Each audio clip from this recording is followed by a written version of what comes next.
Keberadaan blank spot masih menjadi hal yang hingga saat ini belum tuntas di Kota Palembang. Terkait hal tersebut, anggota Komisi 3 DPRD Kota Palembang memastikan di tahun 2023 ini pengadaan lampu jalan akan kembali dilakukan.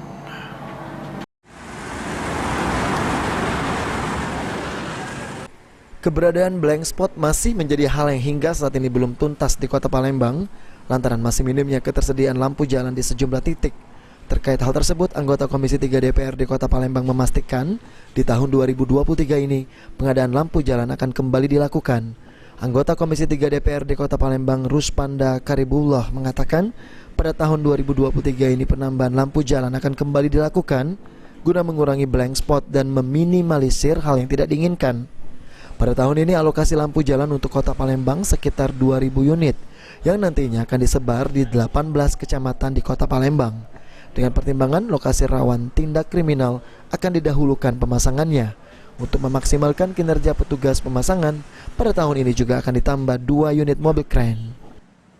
Dapat itu kita bersih ke, maka kanan kiri dinding itu bisa terpis. Nah, ini juga menjadi persoalan karena sudah rapuhnya. Itu yang pertama soal menjadi salah satu utama ngomong soal konteks drainase saluran di siang ini. Yang kedua terkait dengan jalan yang hari ini cukup menjadi perhatian. Memang di beberapa titik Musiraya, jalan Musiraya khususnya barat dan utara ini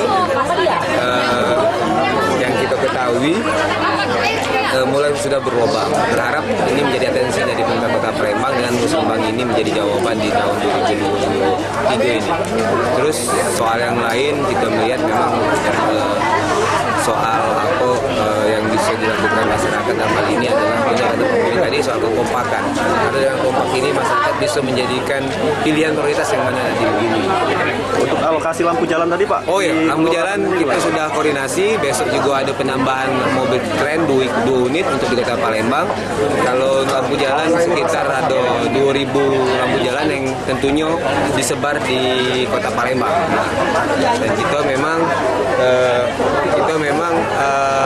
minta titik-titik yang dimana dibutuhkan di Sialang ini tadi. Ini harus dilaporkan ke hasil dari hasil Muslimbang ini. Karena kalau udah kati itu mana kita jawab itu kan.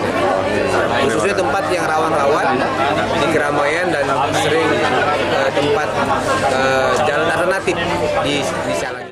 Ruspanda Karibullah meminta kepada masyarakat untuk ikut berkontribusi menjaga keberadaan fasilitas umum seperti lampu jalan agar ke depan blank spot di Kota Palembang dapat terus berkurang. Syandi Pratama, PAL TV.